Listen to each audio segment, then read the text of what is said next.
minute. Buzzer should go off. We should have a buzzer in here.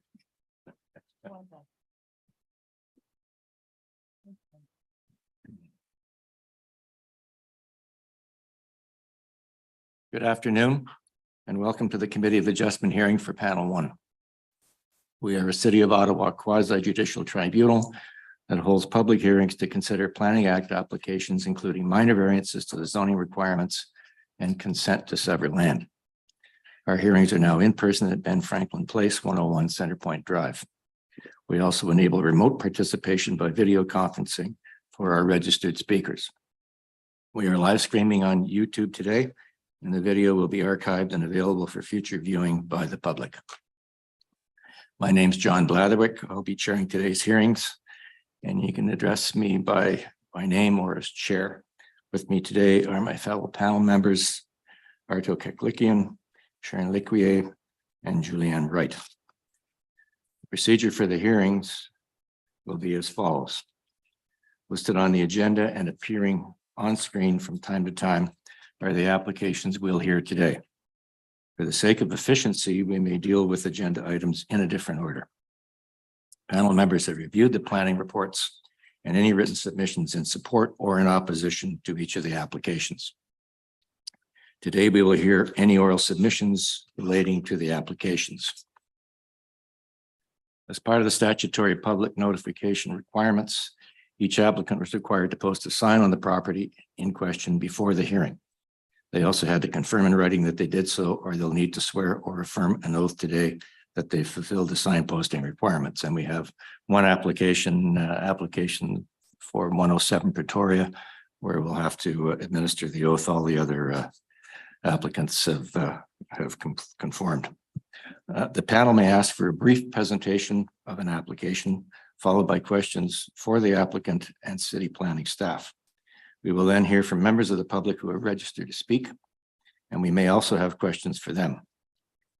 Finally, the applicant, who has the burden of proof, will have an opportunity to make final comments in reply. Please address your comments to me as chair, starting with your name and spelling it if necessary, as well as your municipal address for the record. All presentations are limited to 5 minutes. Any exceptions will be at the committee's discretion. At the end of the hearing, the panel may either make an oral decision or we may reserve our decision, which means that it won't be delivered today. In either case, and within 10 days, the Committee of Adjustment will send the official notice of decision and reasons for it to all the parties, participants, and anyone else who has requested a copy. Does anyone have any questions about the procedure we'll be following today? Okay. All presentations are limited to 5 minutes. Any exceptions will be at the committee's discretion. We have a number of applications to hear today, but first we need to deal with some preliminary procedural matters. For the record, are there any declarations of interest for any of the panel members here today regarding this panel or the other two that are hearing this week? No? Okay, we're fine there. We have no minutes to confirm, and we have no adjournment requests. So we can move on to the agenda. And there are 3 applications today, which are on our consent agenda. Item 2-141 Carruthers, item 4-271 Queen Mary, and item number 5-372 Roosevelt. And these are applications where the city has no concerns. There's no written comments from neighbors or public bodies in opposition or highlighting concerns. There are no registered speakers. We've received a sign posting declaration, and for the consent applications, the applicant or agent has confirmed that they agree with the city's requested conditions. So we'll start with item number 2-141 Carruthers, and I believe Mr. Kalitsa is the agent for this application.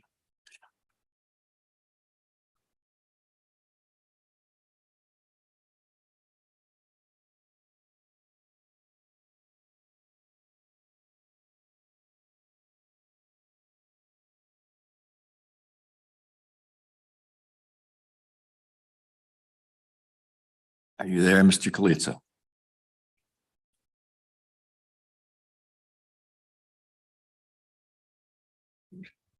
I am here. Good Afternoon. afternoon, Mr. Kalitsa. Very briefly, the nature of your application. My application deals with providing an enclosed entrance and porch to an existing dwelling at the corner of Carruthers Avenue and Stonehurst Avenue. It Okay. basically replaces an existing unenclosed porch. You're aware of the committee's standard condition proposed? Subject to, the condition is subject to the location and size of the proposed construction being in accordance with the plans filed. Yes, Committee of adjustment date stamped August 31st, 2023, as they relate to the requested variances. I am aware of that, Mr. Chair. Okay, and as I said at the beginning, there are no objections, there's no questions. The department, the planning department is in agreement with this application, and the neighbors seem to be in agreement as well. Yes. And I don't think we have any questions. So we'll just get right to it. All in favor of approving the application for 141 Carruthers Avenue. Right. Your application is approved, Mr. Kalitsa. Thank you very much. Good afternoon. Good luck with your project.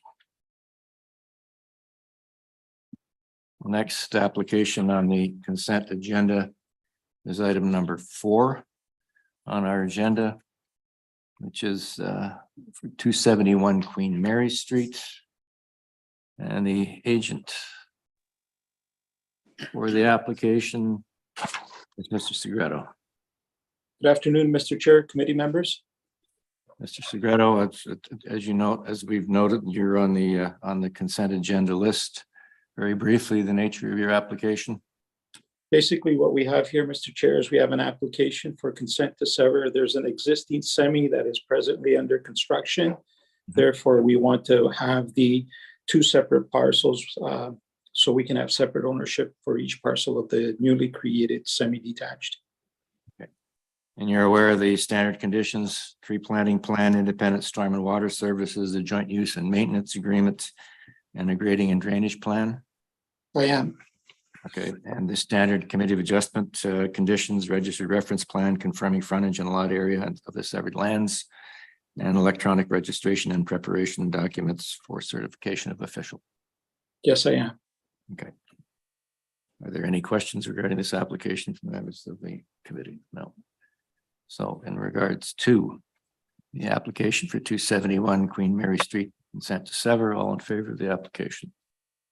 The application is approved, Mr. Segreto. Thank you so much. Thank you.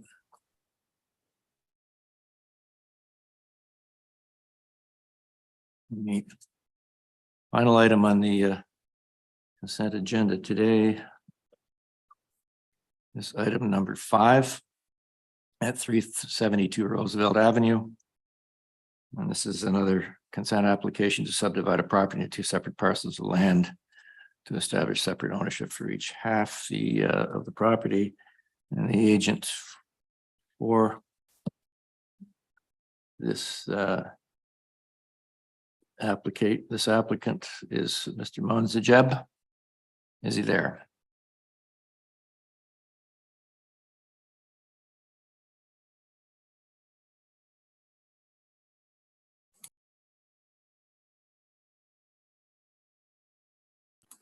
Hello. Hi there. Yes, I'm present. Hello. Hi there. Hello. How are you? Just fine, thank you. So you're aware that you're on the consent agenda today. There are no objections to your application. The neighbors are not commenting. The department is fine with it. We have a number of conditions. And I'll just read them off. There's a tree planting plan required, independent storm water services, a joint use and maintenance agreement, and a grading and drainage plan are required. You're aware of those? Yes, I am. Okay, and also a standard committee of adjustment conditions, registered reference plan confirming frontage and lot area of the severed lots, and electronic registration and preparation documents for the certificate of the official. Yes. Okay. All right. No questions from the members of the panel, I believe.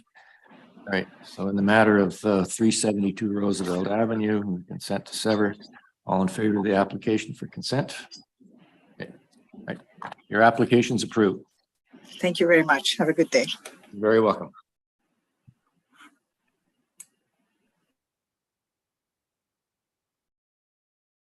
We will now move to the agenda. It is not a consent on the consent list. So there will be some discussion of each of these following applications. And the first item on that agenda is 107 Pretoria Avenue. And the applicant is Mr. Alain, I believe.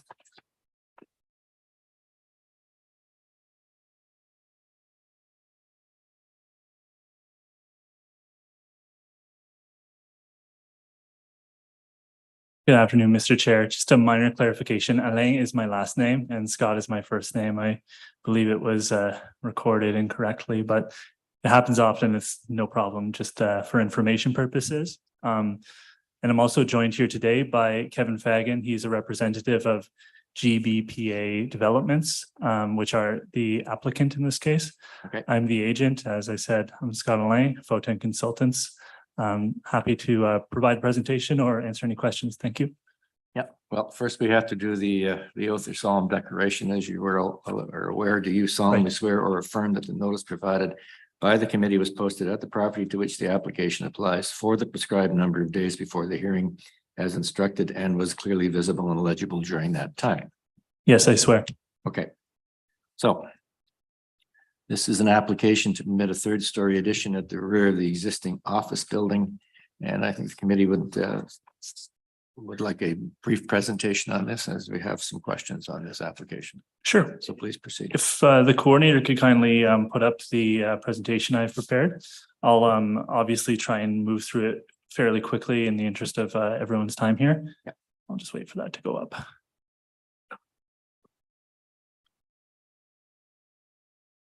Thank you. So we can go right ahead as the chair has summarized the application, and we'll go right into the first slide here. So as you'll see, this is a street view image. The subject property is known as 107 Pretoria. It's a rectangular shaped site. So total site area is approximately 341 meters squared. As you can see from the image, the lot's currently occupied by a pre-war brick-clad building. It was at a previous date converted to office uses. You'll see, and in this picture, it's kind of to the far distance, an addition was added approximately 2010 before the ownership of the applicant to add some additional floor area for the office and some cantilevered parking spaces. As you'll see, the remainder of the lot is hardscaped, providing a drive aisle access to the rear. Next slide, please. So this is just to give a little bit of an image of the surrounding context. So Pretoria is a unique street. It's kind of seen as kind of the edge condition here south of the 417 of the established residential area.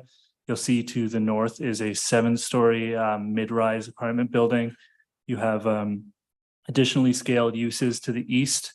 Along Pretoria itself, it's fairly eclectic forms of low-rise residential, ranging from single detached to low-rise apartments. Some of these have converted uses or permissions for converted uses, and some remain residential in nature. Next slide, please. So as noted, we're looking to add an addition to the property. So it's a 3-story addition. You can see from the visuals here, it's basically above the established previous 2010 addition. So basically it would be set back predominantly from the street in a manner that allows for the pre-war building, which is on the heritage register, but not designated to remain the prominent feature along Pretoria. A overhanging amenity area is proposed that would just encroach slightly onto the historic building, with the remainder of the addition, like I said, for constructability purposes, given the age of the building is squarely above the existing addition. Next slide, please. So we're maintaining the building setbacks established by the previous addition. As noted, this is a permission application, so we're expanding a existing non-conforming use. We're not looking for any variances based on the applicable bylaws. We comply with parking and with the building height outlined in the R4 UB zone. So yeah, the additional height is an additional would raise the total height to 10.47 meters. We're also removing the front yard parking space. It's unclear when this was added to the overall site, roughly around 2017. But it was raised by the planning staff at the committee that it doesn't reflect the residential character of the neighborhood. We agreed. We thought that as part of this application, we can make that improvement and resolve a non-compliant condition. Next slide, please. So I'll go over this in interest of time, very high level. So basically, we view the footprint as it is, as the most appropriate lot coverage for the site.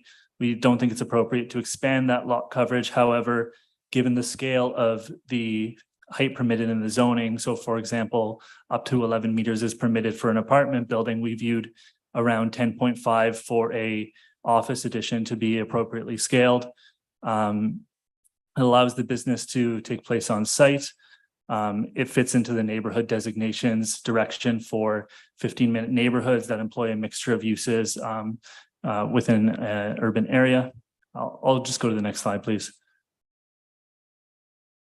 And just touching on that zoning one more time. So basically what we're suggesting here is that we maintain a comparable, which is the low-rise apartment direction. Because office use is not permitted as a use, we rely on what is permitted as a use in terms of the zone as a reference point.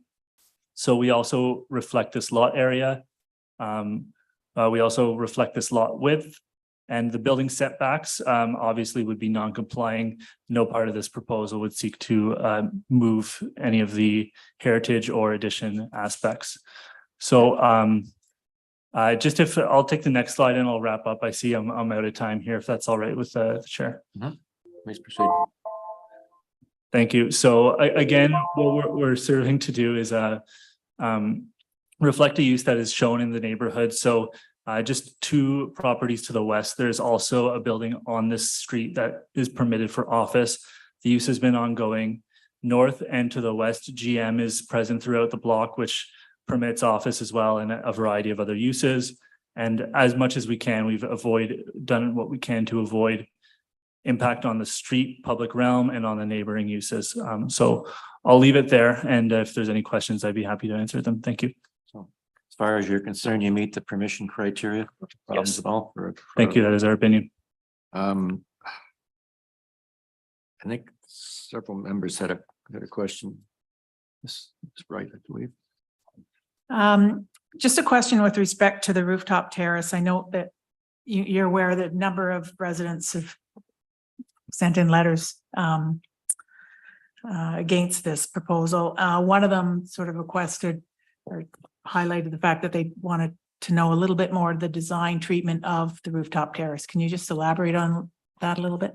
Certainly. So I could tell you a bit about why we've chosen where it is. So the terrace is located above the height of the roof line to the western building. So the overlook wouldn't actually be either into their rear yard or into their windows. To the building to the east, I wonder if I could get, just to help guide this discussion, I'll tell you what slide it is. Page 10, please.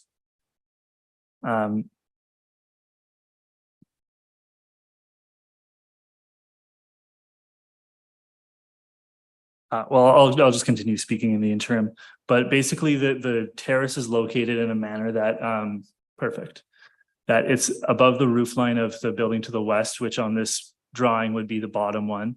And it lines up in a manner with the building to the east that it's modestly inoffensive.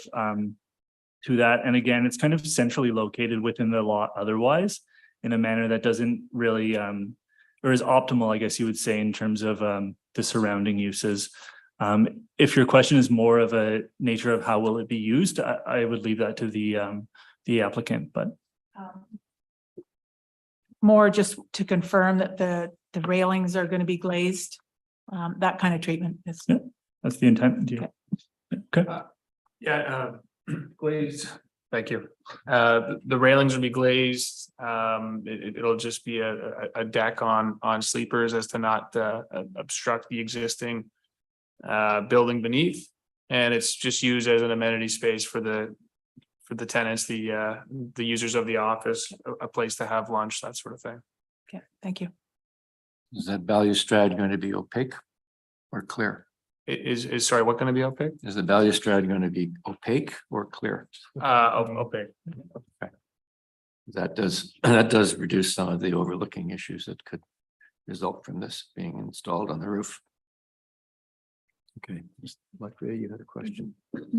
Yeah, my question's for city staff, just to clarify for the record, because one of the neighbors brought up the issue of residential versus commercial.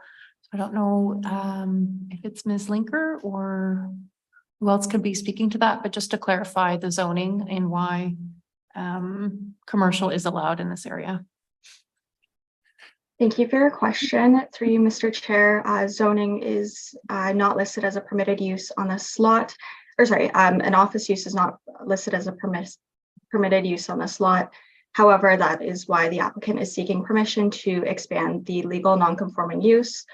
Staff and the applicant did confirm that this lot does have these legal non-conforming rights and is permitted under the Planning Act to request that these are expanded. Great, thank you.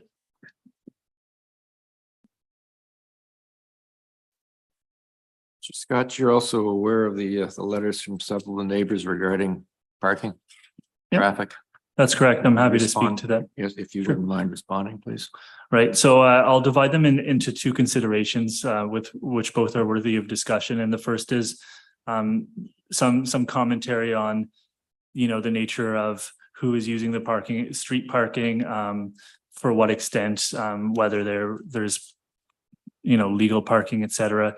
So in terms of what we are required to provide through the zoning bylaw, we have presently 4 spaces on site where 3 are required.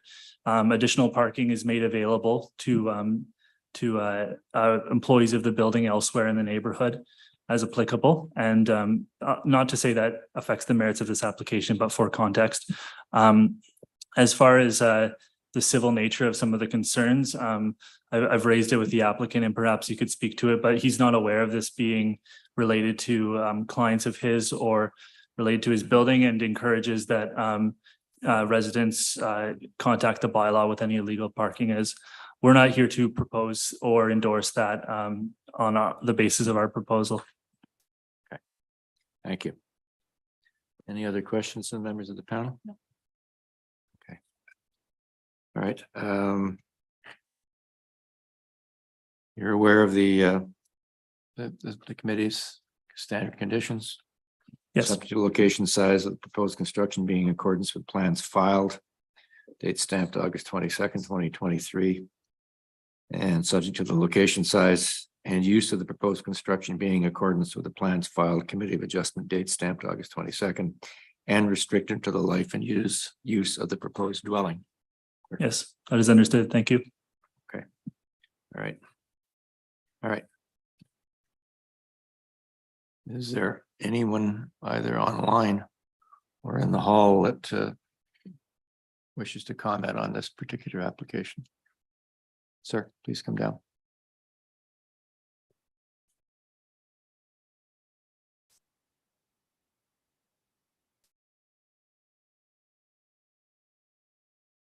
Good afternoon. Have your name and address to the record, please. My name is Ron Profasi, Prefasi. 100 Isabella, Unit 705.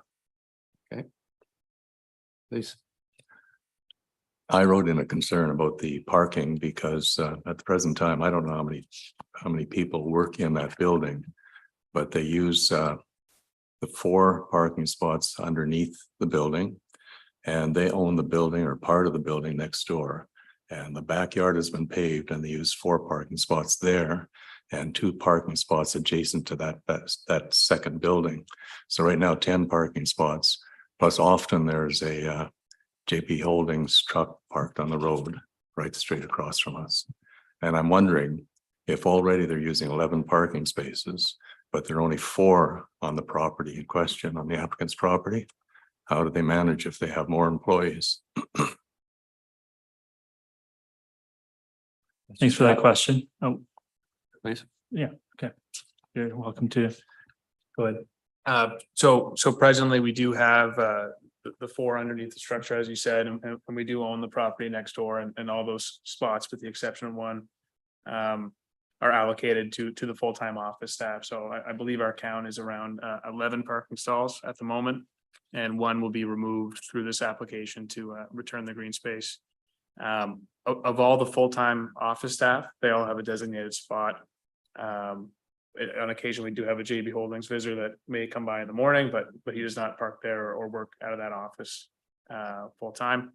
In the past, we've had arrangements at the 150 Metcalf office building around the corner where we've rented parking spots. We intend to do the same for future employees, but we also promote other modes of transportation, and a number of our employees do live in the neighborhood as well and walk to work. So. Mr. Professor. Briefly, yes. I understand. So 11 spots right now, but only 4 on the applicant's property, on the property that the 4 underneath the building, right? On this specific address, but we do own the 103 property as well. And if you happen to sell the 103 property, what happens to those 4 parking spaces? Are they dedicated? Are they registered to your business? To your property 107? So the proposal that we've put forward measures the property on a site-specific basis, as direction of the zoning basically directs us to. Yep. And our measurement has been, or assessment has been, that we comply with the opinion of the most recent opinion of council on what constitutes acceptable parking. We're in area X, which is the second most lowest requirement for parking in the city. That relates to the nature of the site. It's right next to a protected bike lane. Well, it's close by to a protected bike lane, and it's a very walkable neighborhood characteristically. And so the expectation is that going forward with this property, more expanding the parking wouldn't be appropriate or even possible for the site, and we have no intention of doing that. The expectation would be that the burden on parking would reduce in line with expectations set out in the official plan. And in the interim, Mr. Fagan has determined some, I guess, interim measures that relate to his specific operation, but I don't think relate to the office use as it's proposed. In your opinion, then, this permission application, if granted, is not going to add to what some residents consider a problem. It's not my opinion that it would. In fact, we were willing to reduce the parking by 1 space with legally non-conforming space in the front yard, because our view was that this proposal, both in terms of infill and in terms of the measures made, improves the relationship it has to transition downward from the more dense Isabella to the more the downward towards the low-rise nature of the glebe. So, excuse me, we expect that, and to speak for Mr. Fagan maybe a bit, as far as his operation is concerned, I would expect the 2 buildings would continue to operate as is, and a future tenant who may move in to the office building as it is now would be aware of the parking constraints. Okay. All right. Thank you. Thank you, Mr. Capasi. Thank you. Okay. Any questions from the members of the panel? Further questions regarding this? All right. I think with that, what we are going to do is reserve on this application. And you will receive, excuse me, our decision in 10 days. Thank you very much, gentlemen. Thank you, Mr. Chair. Thank you.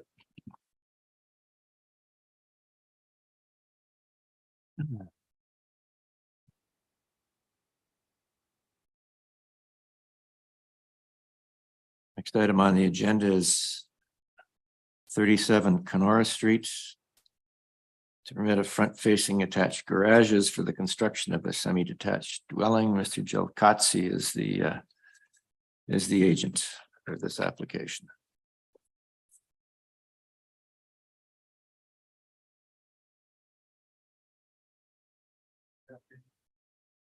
Good afternoon, Mr. Chair. My name is Chris Yalkotzi, acting for the applicant or for the owner.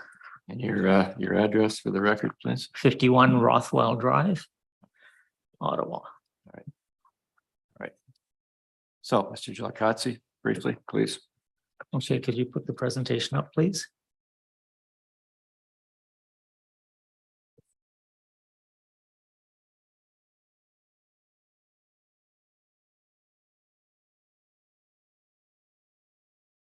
You can go next slide, please.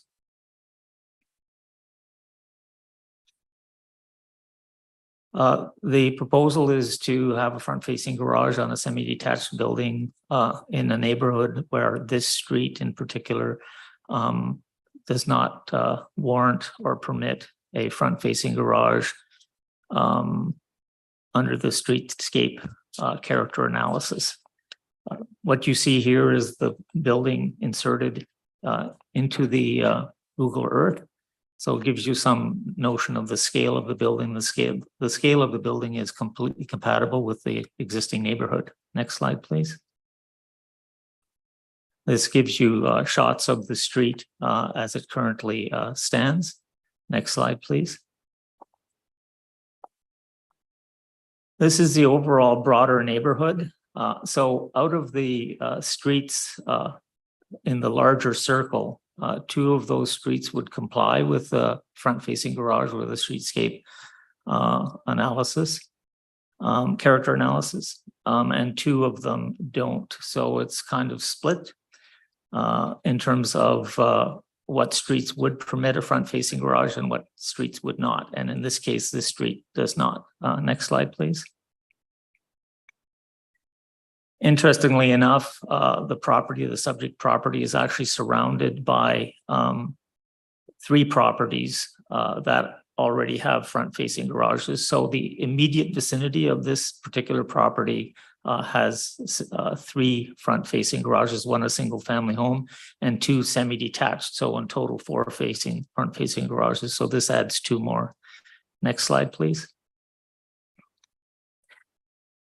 It's also interesting because when I went down the street, and this is one of the areas that I'm quite attracted to in the sense that I've noticed with planning staff and with committee decisions, a better emphasis in making sure that when we do front-facing garages, they are not predominant, but they are subservient to the street character. And intriguingly enough, in our original application, we went with the architectural plans provided by the owner, but they have been since modified to bring a character more in keeping with making the front entrances predominant and setting the garage doors behind a wing wall or a combination of wing wall and arbor in this case, so that they are not as evident. And the pictures that you're looking at are pictures of two properties that have similar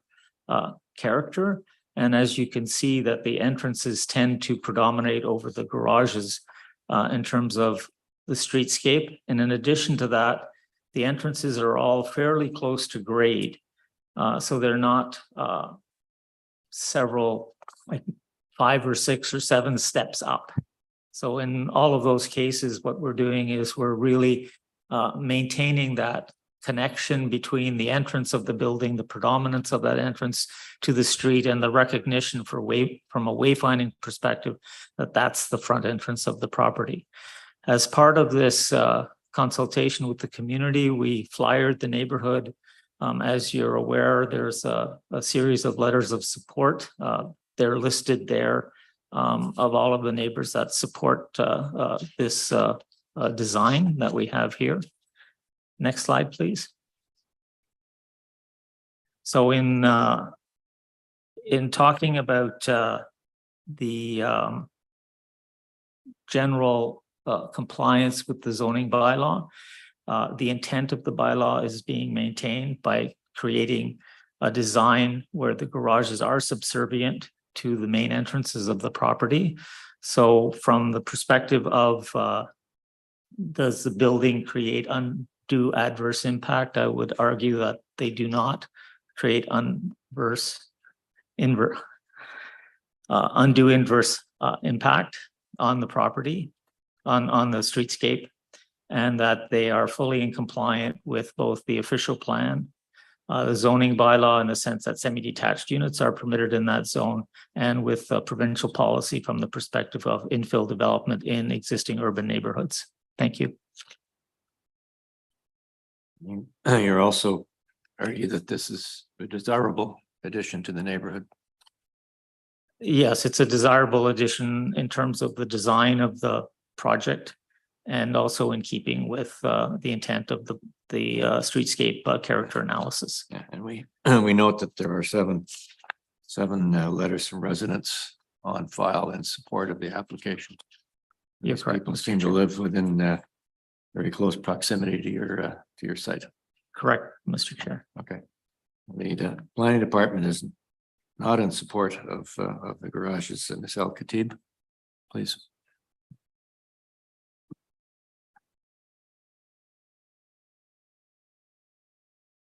Thank you, Mr. Chair. So the variation from the streetscape dominant characters. So the variation from the streetscape dominant character is now is not permitting having a front-facing garage. This shift is causing the street to be shifted from having more softscaping and having one driveway leading to a hidden parking to having two driveways in the front with a obvious like prominent parkings in the front yard. The project is yes encourage intensification, but the parkings in the front is still not permitted as of the dominant character. Okay. Thank you. Mr. Gelkatsi, did you ever have a design without front-facing garages?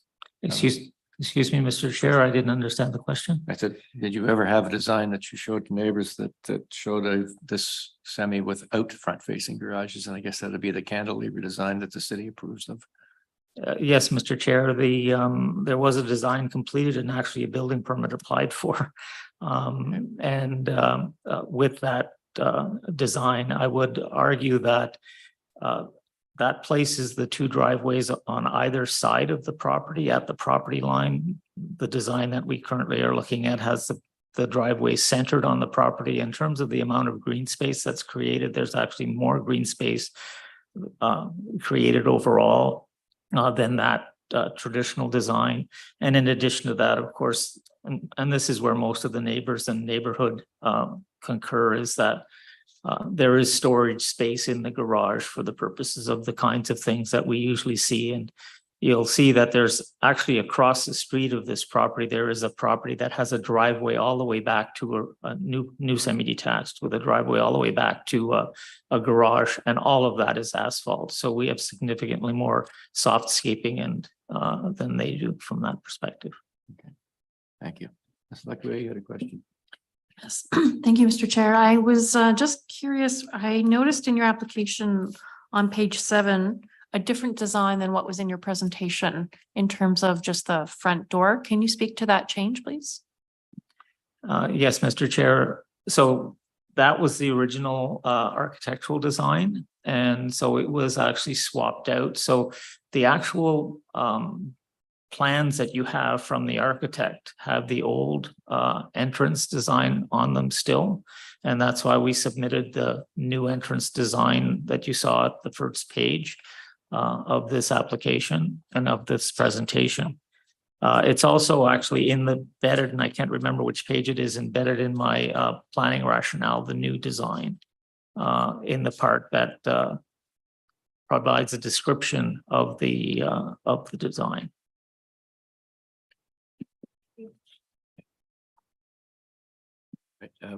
Mr. Jolliet, you're aware that the Conservation Authority has no objections, the MTO has no objections. And our standard Committee of Adjustment condition, subject to the location, size of the proposed construction being in accordance with the plans filed, Committee of Adjustment date stamp September 1st, 2023, as they relate to the requested variances. I am, Mr. Chair. However, I would add that the date stamped plans would, the one plan that we have for the front that's changed would supersede that, I hope. And that would be dated. That would be dated, that was last week. It's both in my presentation, the first page of my presentation, and also in the planning rationale under the description. So all we have to do is change the change the date on the condition to reflect your updated. Yeah, so that you could use the date that was, Mr. Chair, you can use the date that was put on the presentation file, which is last, I believe. Mr. Chair, if I could interrupt, I don't believe we have that latest plan on file. If you could send it in to committee staff, we'll date stamp it the day we receive it, and that will be reflected in the decision. Mr. Chair, thank you. That would be ideal. I'll do that. Okay. All right. Don't want to put the wrong date on. No. There's enough problems on this planet. Any questions from the members regarding this application? Comments? No. All right. So thank you very much, Mr. Jolliet, for your presentation. We are going to reserve on this application, and you will have our decision within 10 days. Thank you. Thank you very much, Mr. Chair. Have a good afternoon. And panel. Enjoy the weather until the rain.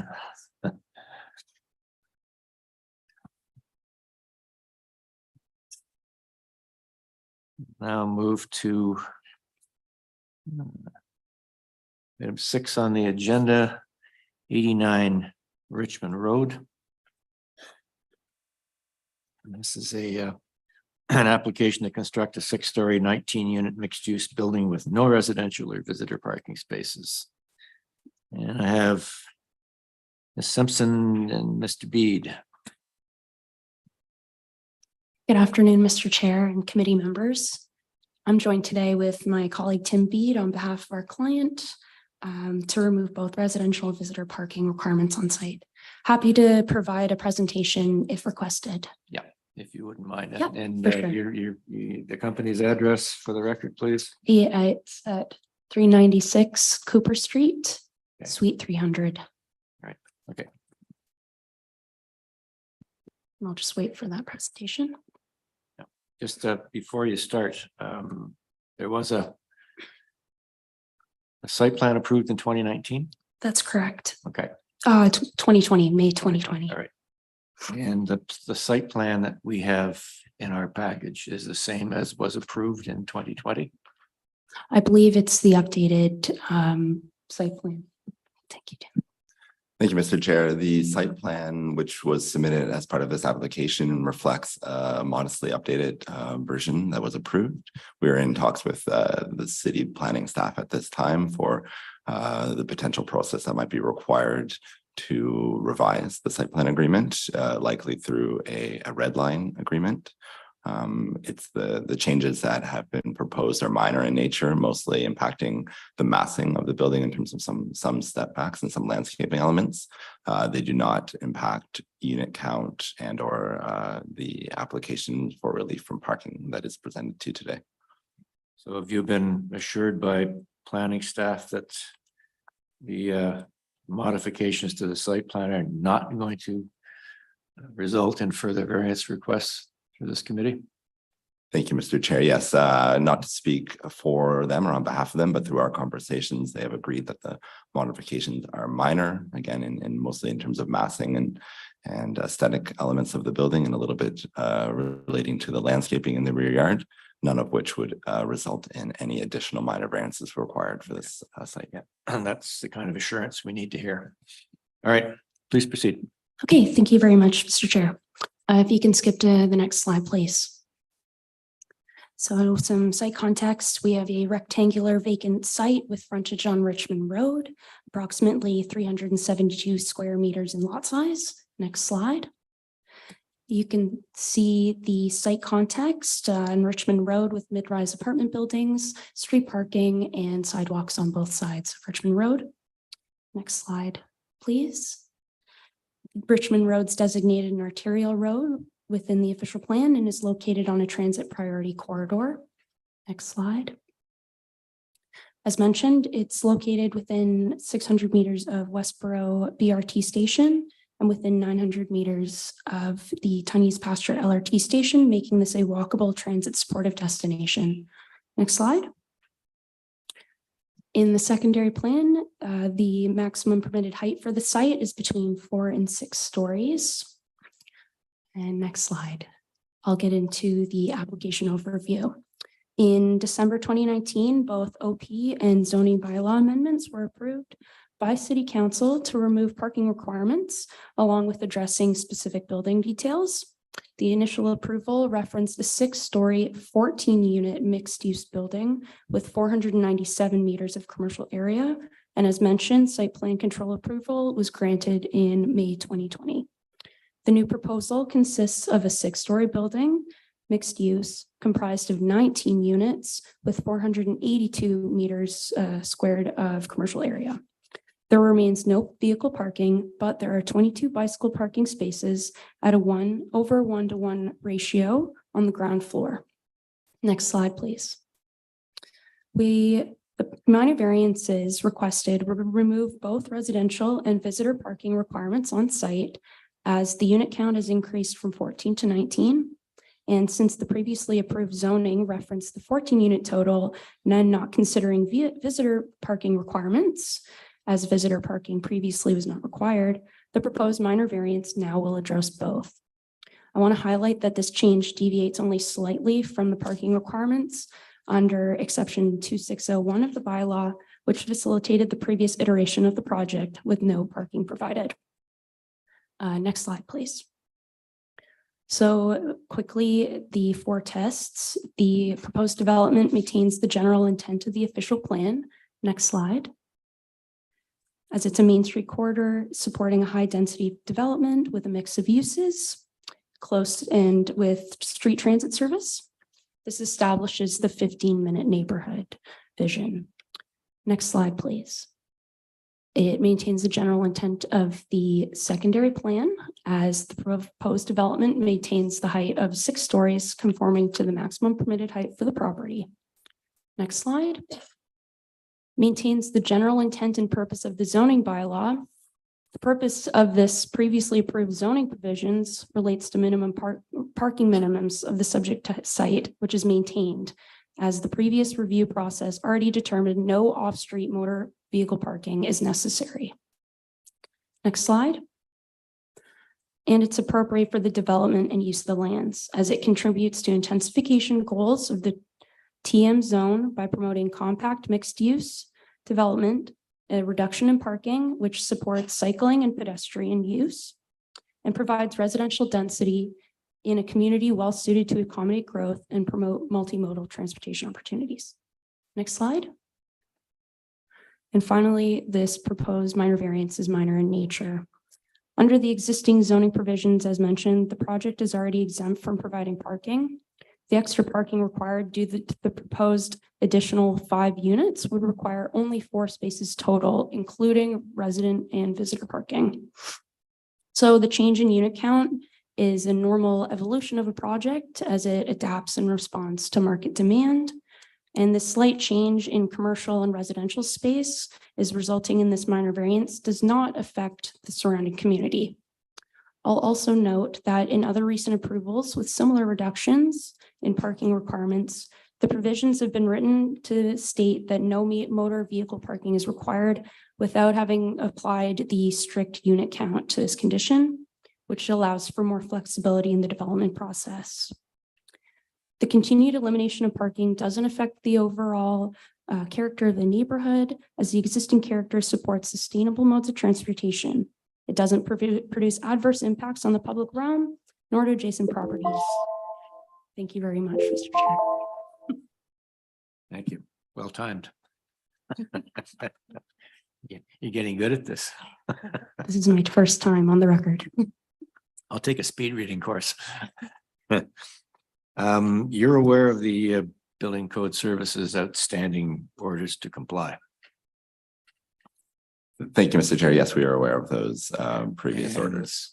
We've received them in last month, so what's happened regarding those? I imagine they're going to be cleared with this.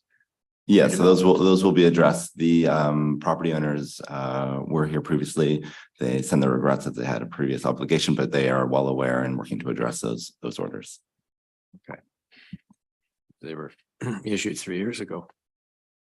Yes, I understand. It is something that's on their radar and they have informed us that they are working on that. You're gonna have to clear those before you can proceed. Yes, sir. Yeah, okay.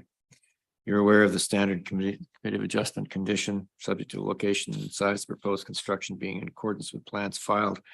Committee of adjustment date stamped August 24th, 2023, as they relate to the requested variances. Yes, we are, Mr. Chair. Okay. The MTO have no concerns or comments. The RBCA has no concerns or comments. The planning department has no concerns with the application. However, there are several residents, and have you seen the letters from the neighbors regarding parking issues?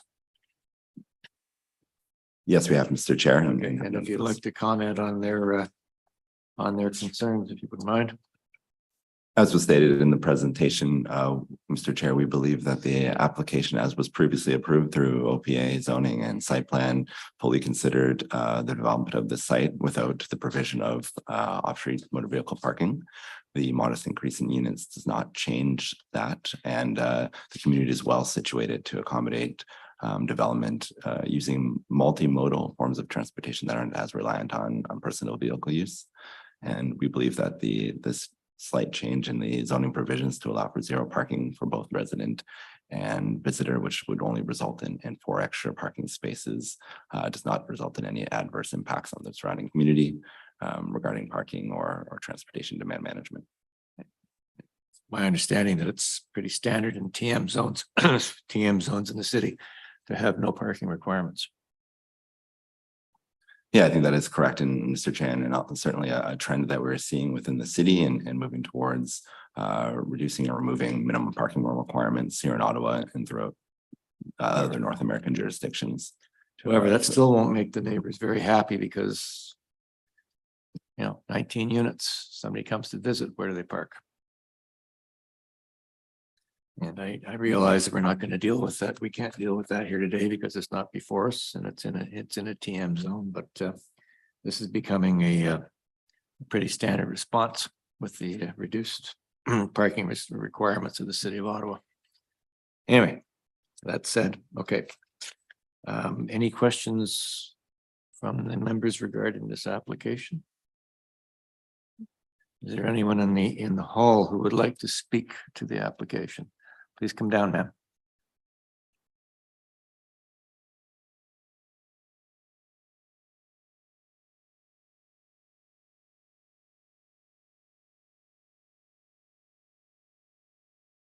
Did you by any chance fill out a request to speak form? If you fill one of those out, you'll get a copy of the decision.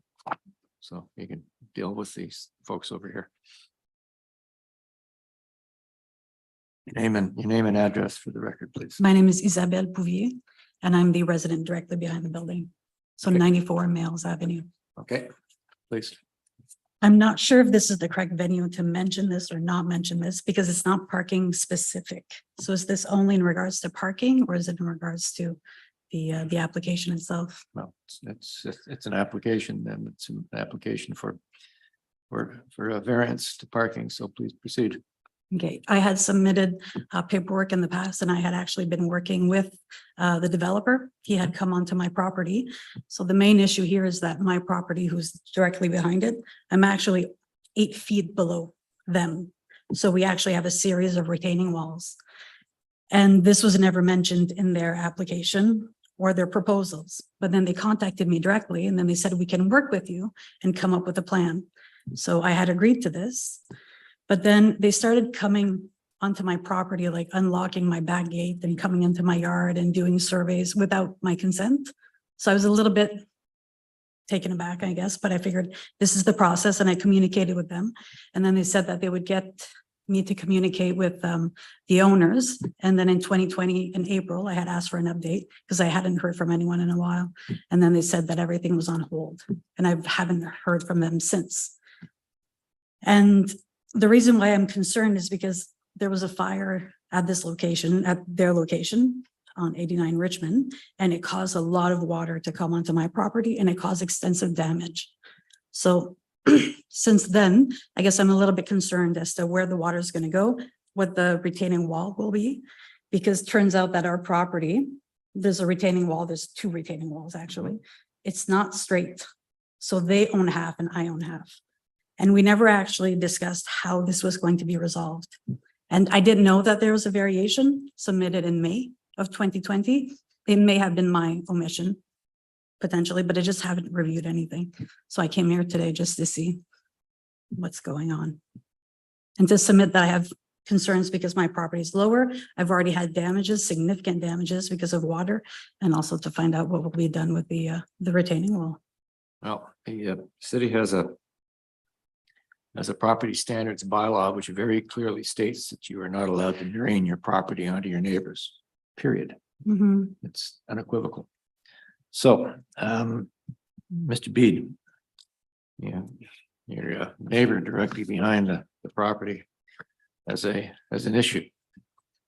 And I'm just wondering if this issue has been resolved. Is there some sort of a stormwater management plan that's going to be put in place to ensure that there is no runoff from the new build onto her property? Thank you, Mr. Chair. Yes, as part of the approved site plan control process, a stormwater management plan and report was required submission, and was reviewed thoroughly by city staff at that time and approved.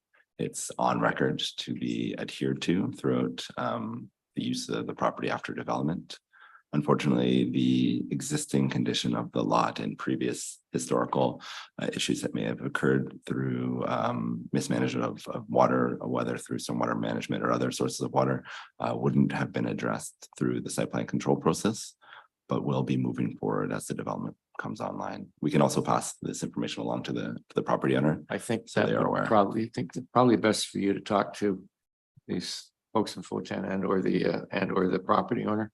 And because it seems to me that they're going to address the issue so that it doesn't happen again, but it'd be nice if you knew. Yeah. Given the fact that you were an immediately abutting resident and property owner. Okay, so you'll be in contact, all right? Thank you. Feel a bit better? I do. I guess I'll be updated now, and I'll give my Yeah, information okay. to the other committee members. How long is that wall, how far does that wall extend along that part of Mills Avenue? It's behind the other buildings as well, I believe. It's also raised up. I'm the owner property, so it goes right across, if I'm not wrong. Okay, all right, okay. Yeah, there's actually 4 properties behind mine. So that's one of the 4, and that's the largest. Yeah. So I'm gonna say it's about 30 feet, and it's a stone retaining wall. Yeah, well. It's quite old. Okay, well, it seems to me that the panel that this issue is going to be resolved before construction begins, so. Okay, any other questions from the members regarding this application? All right. Thanks very much for your presentation. I think what we're going to do is we're going to reserve on this application, and you will receive our decision in 10 days. Thank you. Thank you, Mr. Chair. Thank you. Thank you, Mr. Chair. Thank you, the panel.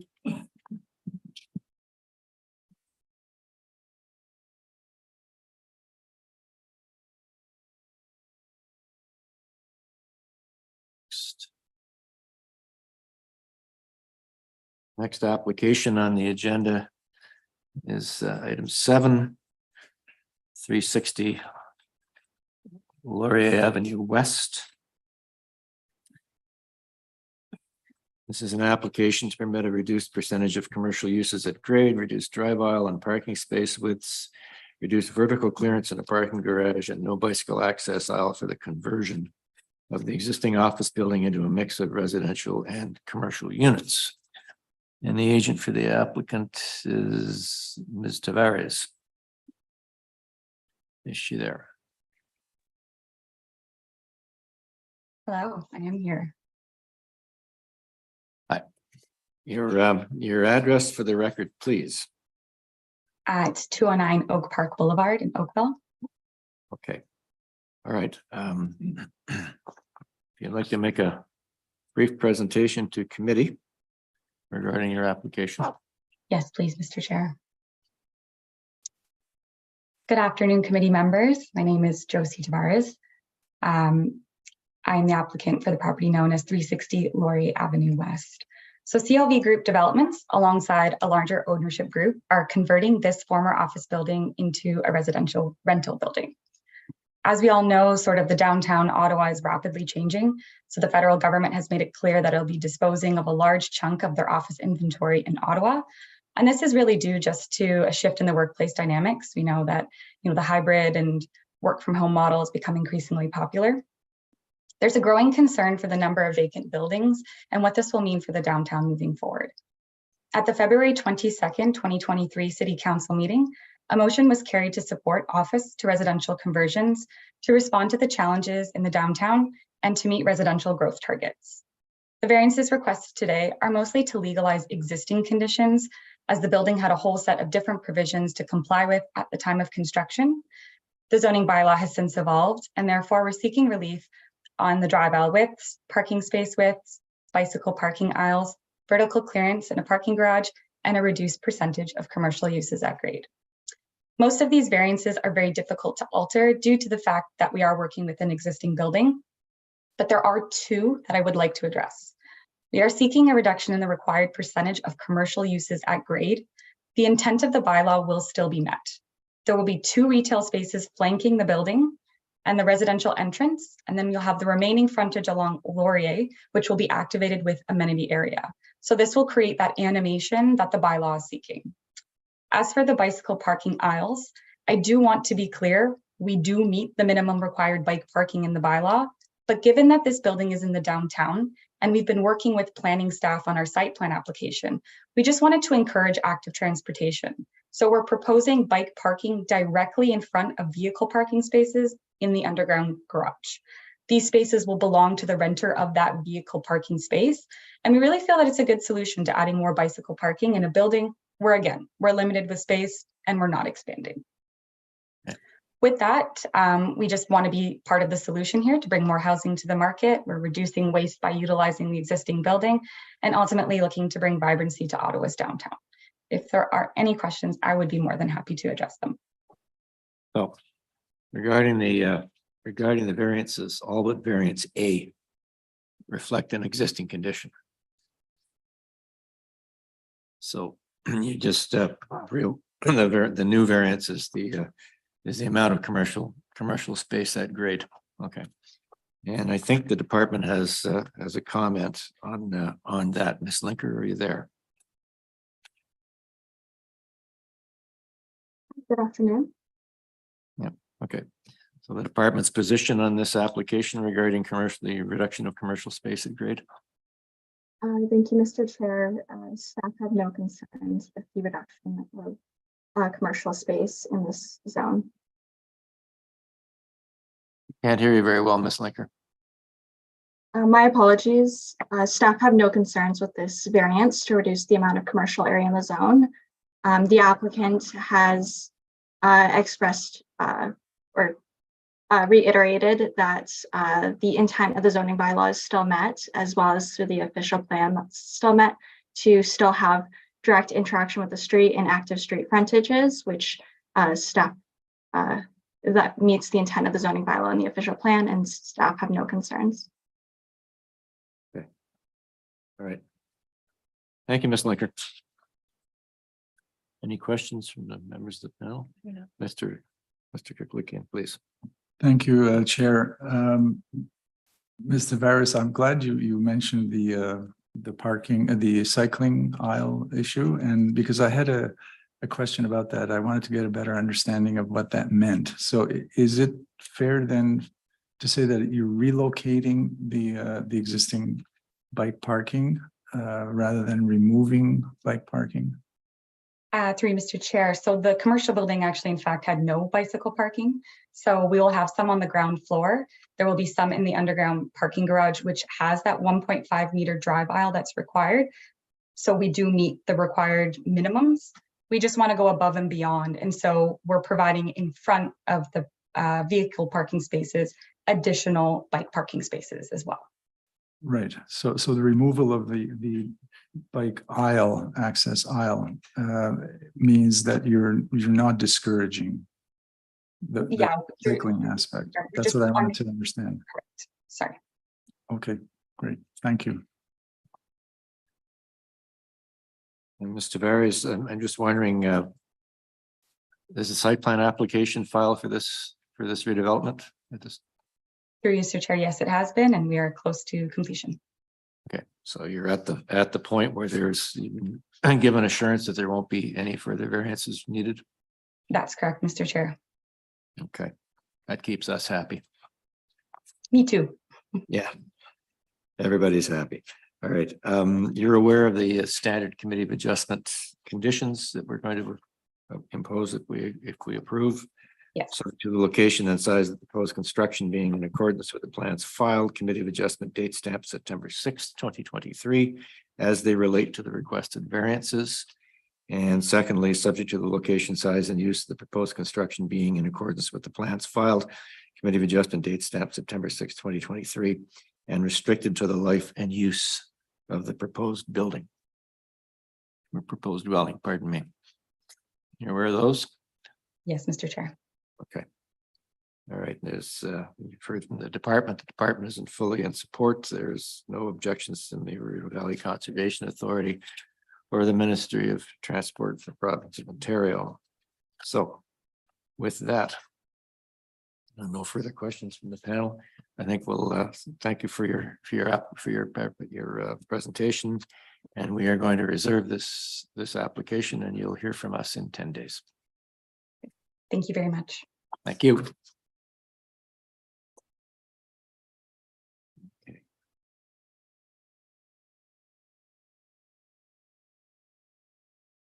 The next application on the agenda is 286, 288 Arlington Avenue. And this is to permit reduced interior side yard setbacks, percentage of front windows, and a reduction of soft landscaping in the front yard for the conversion of the existing semi-detached dwelling into a low-rise apartment building.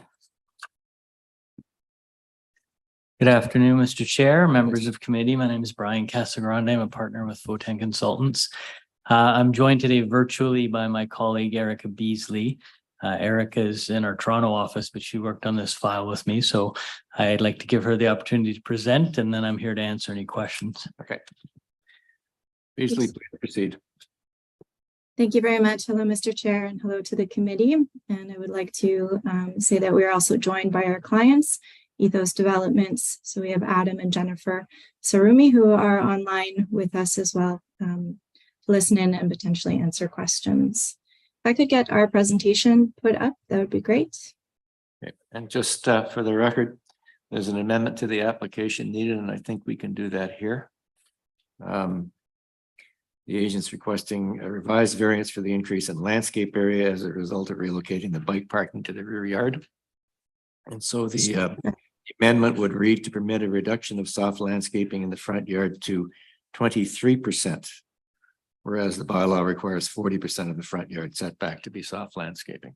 That's correct, Mr. Chair. We managed to improve the variance through the process. You're moving towards compliance. That's exactly the goal. All right. Okay, Ms. Beasley, please go ahead. Thank you. Is the presentation up? Oh, okay, I see it now. So to the first, if we could start at the beginning, please. Yeah. Great, thank you. So the property that we are discussing is 286 to 288 Arlington Avenue in Ward 15, Somerset. If we could go to the next slide, please. Property Oh, these are not in order. Sorry, if you could go back.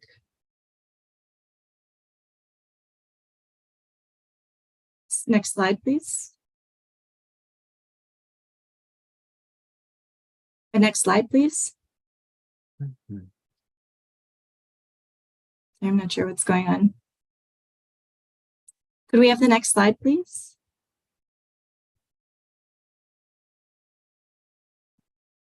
Okay, I'll just go with what shows up on the screen. So there are 3 requests in this minor variance request. The first is the reduction of the minimum interior side yard. So a reduction instead of 1.5 meters, 1.07 meters is proposed on the west side of the property, and 0.16 meters is proposed on the east side of the property. Considerations regarding this request is that no actual change is proposed to the building footprint. The exterior of the building would be retained. The remodeling is intended primarily for the interior of the building. Next slide, please. Okay, thank you. So here we're at the beginning again. So some context for the property is that it consists of both sides of a semi-detached residential building with a secondary dwelling unit in the basement. So currently there is a total of 3 units on the property. The building was constructed circa 1910, so it does have heritage character to it, and the lot area measures approximately 373 square meters. Next slide, please. The area is characterized by a mix of single and semi-detached and apartment buildings. There are commercial uses, parks, and public transit available within a 5-minute walking distance of the property. Next slide, please. Within the official plan, the property is designated neighborhood and the evolving neighborhood overlay applies. Next slide, please. There is a secondary plan that applies, that being the Central and East Downtown Core secondary plan. Within that, the local neighborhood designation applies.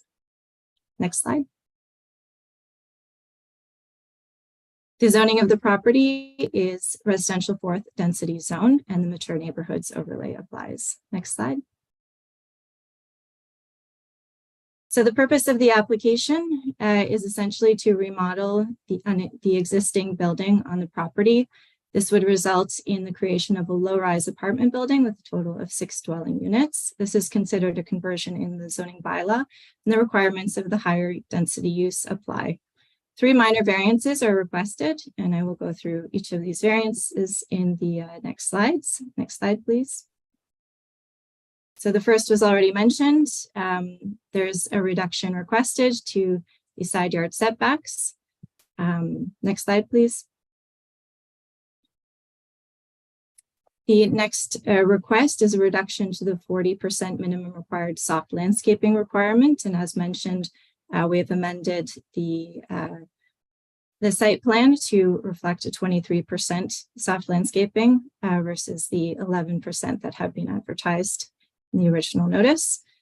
Important to note that there would be no actual loss of landscaping with this variance, and in fact, an increase in landscaping would result through the development. As mentioned, the proposed bike parking has been relocated to the rear of the property. As well worth noting is that there is currently an informal parking space at the front of the property, which would be replaced with soft landscaping, and all trees on the property would be retained. Or rather, the mature trees that in the boulevard area at the front of the property would be retained. Next slide. The third request is a reduction in the 25% minimum front facade window requirement. 14% is proposed, and to consider in this is that no actual change is proposed to the existing fenestration. Next slide. POTEN has done a review of the 4 tests of the Planning Act and find that the requested variances pass all of the 4 tests. The first relates to the maintaining the general intent and purpose of the official plan. The resulting development will add new missing middle dwelling units located close to amenities such as schools and parks and transit. These are important goals of the official plan. The purpose of the neighborhood designation. Oh, I see that I'm out of time, so I will stop Please. there, but happy Please to answer proceed. any questions. Please proceed. That's fine. Okay, thank you. The purpose of the official plan's neighborhood designation would be upheld, which relates to creating 15-minute neighborhoods and supporting livability. Also, the principles identified for Centertown in the secondary plan would be upheld, particularly relating to the maintenance of the character of Centertown while still allowing for residential growth to happen. Next slide. With regards to whether the requests maintain the general intent and purpose of the zoning bylaw, yes, they do. The development reflects a use that is already allowed within the zoning of the property, and it will result in a low-rise 2-story apartment building, which is generally compatible with the surrounding context of the development in the neighborhood. Next, please. Are the variances minor in nature? Yes, they are. They generally reflect the existing conditions of the property, so no actual changes are proposed to footprint or fenestration, and actual landscaping will be increased. No direct impacts to neighboring properties are anticipated. Indirect impacts may include increased demand for on-street vehicle parking, but it should be noted that no on-site vehicle parking is required for a development of this size. Also worth noting is that the removal of the informal parking space will allow for a new, or will provide access to an additional on-street parallel parking space. So there would be no net loss in parking. Next, please. And finally, the fourth test, are the variances desirable for the appropriate development of the lands in question? Yes, they are. They will accommodate residential growth while conserving and enhancing heritage character, and generally we find them to be aligned with good planning practice. Thank you very much. Open to any questions. Question regarding the order to comply that dated 2004. You're aware of that order to comply? Mr. Chair, actually, it's interesting you mentioned it. I actually saw it while I was waiting to come down here for their first time. So I'll make sure our clients are aware of it. But I just learned about it. Yeah. And they have just bought the property, I believe, recently. So that would have related to a previous owner. Okay. I don't know if it's been satisfied or not. I'll find out, but we'll make sure that they know it's a priority. Just as an aside, it's interesting to see your designation of an illegal parking space as informal. Glad to see the informal parking space is disappearing. It's creative wording. It's called planeries. All right. Any questions from the panel on this regarding this application? There's one condition from the committee that's subject to the location and size of proposed construction being in accordance with the plans filed, committee of adjustment date stamped September 25th, 2023, as they relate to the requested variances. That's understandable and acceptable. Thanks. Yeah. Again, the building code services that were to comply, which you're going to have to deal with. Conservation Authority has no objections. The planning department is in full support. And we have one neighbor who opposed Mr. Thurner.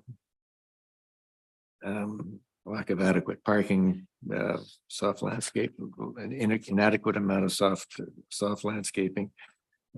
One other neighbor is fully in support. So, and I'm sure you've seen those letters. Yeah. Okay. Yes, we have. Great. Okay. With that, we reserve, gentlemen, until, okay. We're going to reserve on this application, and you'll hear from us in 10 days. Thank you very much. Thank you, Mr. Chair, members of committee. Welcome back to the hall, Mr. Casagrande. Thank you. You.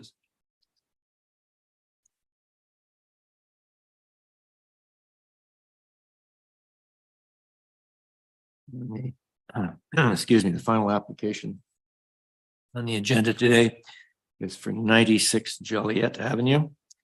And this is an application to permit a reduced rear yard setback and rear yard lot area for the creation of a 4-story, 8-unit low-rise apartment building. And the agent for the applicant is Ms. Clark. Is she there? I am here. All right, Ms. Clark. Okay. All right, Ms. Clark. I guess we'll start with the planning department. You have some concerns with the application, Ms. Linker. Thank you, Mr. Chair. Staff did recognize that the proposed rear yard does not appear to compromise the functionality of the site, as there's still adequate space provided in the rear for waste management, bicycle parking, and soft landscaping. Staff don't anticipate any privacy concerns that would be exacerbated due to the requested minor variance, as there was consideration for the placement of the windows and the balconies, as well as the location of the trees and the accessory structures. Staff concerns lie with the proposed massing and its impact on making an inconsistent alignment with the existing neighborhood. We noticed that there's a contiguous rear yard setback on this block of Joliet, which this would deviate from. There are policies in the official plan and within the urban design guidelines that support aligning with existing or with the existing context of the surrounding neighborhood. But that being said, staff also do recognize that the complying rear yard setback would also deviate a bit from the existing pattern of the rear yard setback. So staff only have some concerns regarding this. Okay. All right. And I take it you're Mr. Veal? Good afternoon. How is everyone doing? Just fine. We're going to let the applicant make the presentation, then we'll get to you after after we hear from the applicant and questions from the panel. Okay, so they're gonna go first, and then I'm gonna. Yeah, and then we get to ask questions, and we do some back and forth, and then you're up. Okay, is it okay if I sit here? Oh, certainly. Perfect. Have you filled out a request? You filled out a request to speak slip? Yeah. Okay, so you'll get it. I didn't fill anything out, but I sent an email saying that I was talking. Okay, well. Yeah, that's good. Thank you. You'll Yeah. get a copy of the decision. All right. Okay, Ms. Clark, if you'd like to proceed, please. Thank you, Chair and committee members. If the coordinator can just put up my brief presentation, that would be great. Perfect. Good afternoon. My name is Allison Clark, and I'm speaking on behalf of the owner of 96 Joliet Avenue. As you'll note, we are requesting a minor variance for the rear yard setback and rear yard lot area provisions. The subject property is zoned R4UA, and thus the rear yard requirement for this lot is 9.15 meters, whereas we are requesting 6.76 meters. And the rear yard lot area requirement is 93.08 meters squared, and we are requesting 82.5 meters squared. Next slide, please. If approved, the minor variance would permit the development of a 4-story, 8-unit low-rise apartment building as shown on the site plan here. Next slide, please. Next, in looking at the requested minor variances, the test, if you will, is does the slightly smaller rear yard area and rear yard setback still allow for all the functions of an apartment building in the R4UA zone? As you're probably aware, parking is not permitted on lots smaller than 450 square meters, which the design is compliant with. And this allows the rear yard to function solely as an amenity and organizational space for waste management and bicycle parking. We did work alongside the city's forester to improve the rear yard from our initial submission and ensure successful retention of the existing large caliper tree along the rear yard property line. The proposed development would actually improve the health of that tree, as the old garage that exists there today is on top of the tree's critical root zone, and it is to be removed under this proposal. We do note planning staff's concern regarding the reduced soft landscaping, and despite requesting a variance of the rear yard setback, I would like to highlight that the requirement of 50 meters squared of soft landscaping in the rear yard is still being met under this proposal. Further, I just want to highlight that the required rear yard provisions under the zoning bylaw could be accommodated on this site. However, when the building was designed in a zoning compliant manner, the units contained within the building were quite small and were only able to have one bedroom. Some were even a bachelor. The requested variance to provide a 6.76 meter rear yard means that the extra space has been given to the building footprint, which results in each of these 8 units having 2 bedrooms. This is in keeping with the official plan growth management strategy to focus on larger units with more bedrooms. Next and final slide, please.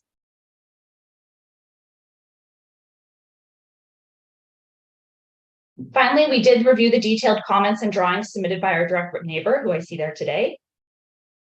First, a low-rise apartment building. So sorry, I just want to address some of these comments. I'm sure I'll be given a chance after, but I just want to address them with this slide at hand. So as you know, a low-rise apartment building is a permitted use, and the height that we are proposing is permitted. All other setbacks, including height of the proposed building, is consistent with the existing zoning standards. Thus, the discussion is really surrounding the rear yard setback and the impact of a variance of 2.3 meters on the abutting property. This final slide illustrates the difference in the building size between what we are proposing versus what would be a zoning compliant building. A zoning compliant building still will extend past the neighboring decks. The requested reduction in rear yard has no impact on the existing duplex, balcony, and stairs. That is all permitted under the zoning today. The impact of this variance is actually on the parking spaces, which exist just beyond those balconies shown there on our neighbor's property and down the stairs. I'm happy to answer any questions the committee may have. So with this reduction in rear yard depth and area, how much amenity open space is going to be provided for the residents of the units? So there's the 6.76 meters is the proposed rear yard. The soft landscaping area is 51 meters squared. There is bicycle parking and waste management in the rear yard as well. As far as amenity open space of the residents of the 8 units, how many square meters do they have? Usable amenity space. Don't think I have a calculation or a percentage on that right in front of me here today. The soft landscaping is 51 meters squared, so I'll give you that answer because that's the area that is not bicycle parking or waste management. Okay. All right. Ms. Blackway, you have a question? Yes, questions for the agent on your last slide that you had up about the zoning compliant versus not zoning compliant. If you were to design the building that was zoning compliant, would that reduce the number of units, or could you speak to kind of the other design considerations that would have been zone compliant? Yeah, so when we did design a zoning compliant building, we couldn't get 8 units. I think it was closer to 7. It might have even been 6. But they were also all 1 bedroom. So they were significantly smaller units than what we are proposing here today. Obviously, we're balancing the trade-off of the official plan, the new official plan, policies surrounding growth management, and looking to have low infill development with larger unit sizes and the current zoning that's on the property today. So we decided to proceed with the development of this property more in accordance with the new official plan and propose larger units. So each of these 8 units have 2 bedrooms. Okay, thank you. Any other questions from the members? We've heard from staff regarding the reduction in the rear yard. Rita Valley Conservation Authority has no objections. The MTO has no objections. You're aware of of the committee's standard condition, subject to the locations and size of the proposed construction being in accordance with the plans filed. Committee of Adjustment date stamped September 26, 2023, as they relate to the requested variances. Yes, we are. Okay. All right. Okay, so essentially for 8 2-bedroom units, 51 square meters of amenity space.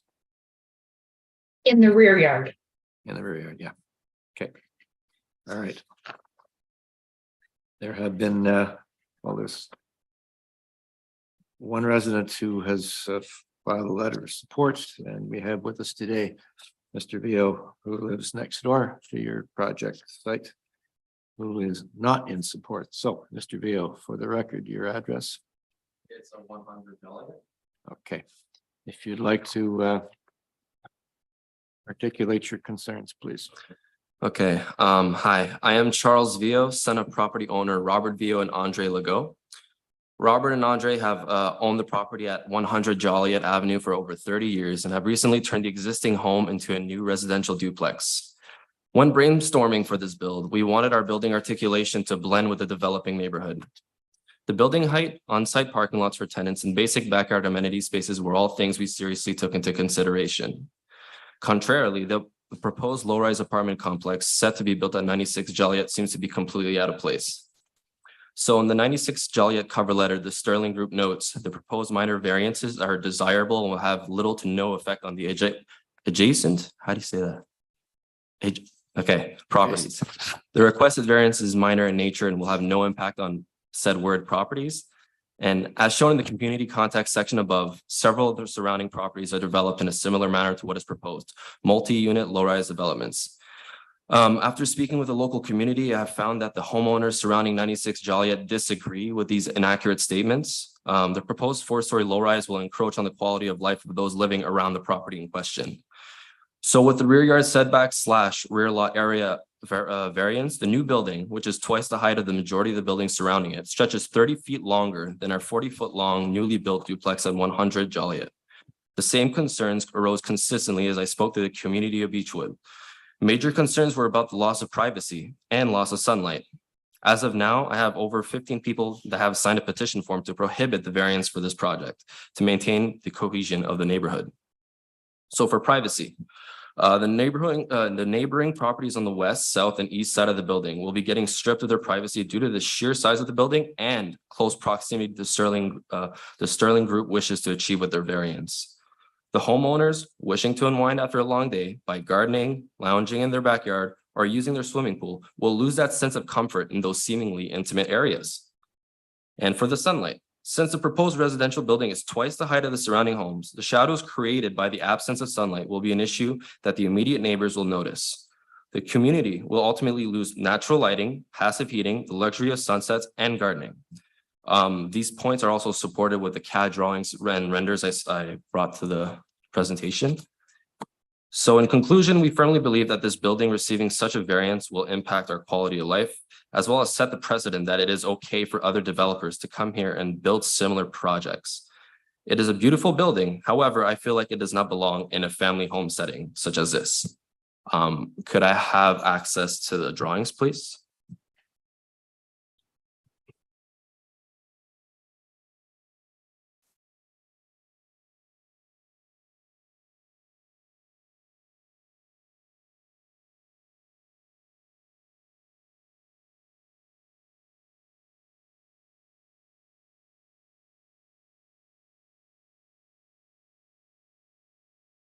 Thank you. So this is a site plan. As you guys can see, the building is twice the size, just in footprint, but as long as it's within zoning, that's okay. But the variance is just kind of imposing. Next slide, please. Oh, the one with the sun. Yeah, thank you. So as you can see, I made a diagram, and this is from the second floor. So after 3 p.m., we're going to be losing our sun. So this is in summer, so tanning and all that is out of the question. But when it comes to winter, we're also going to lose heating. Next slide, please. This is just to show what's going on. Next slide. Again, as you can see, so our second floor finished ceiling height is at 5 meters and theirs is at 9.7. Next slide. Again, just showing the difference. Next slide. And this is the view from my balcony where I like to barbecue and tan. So that view is kind of gone. Next slide. And again, next slide. So this is what I currently have. This was maybe like a week ago. It's something that I'll miss having. As you can see, that shed that's right there, the variance is gonna go 3 or 4 feet past where that shed starts. So all of that's gonna be gone. Next slide, please. These are pictures I took yesterday of the surrounding houses where they're trying to build. The 96 Jolliet is right straight ahead. Next slide, please. And these are all the supposedly similar housing that's surrounding the area. Next slide. And yeah, this is the size of the building. It's just showing that privacy is going to be something that's going to be definitely challenged, to say the least. And just to add to this, as you can see, there's balconies in the back that span maybe 3 or 4 feet further into the backyard. There's pools in the back. Thank you. I can keep going. Yeah. The neighbor that's right behind the property of 96 Jolliet, they have a pool and they have kids. So it would just be like strange to have your kids just being in the pool and then you have 3 floors of just strangers looking on down into your backyard. And I believe that's all. Thank you. Okay. Thank you for your presentation.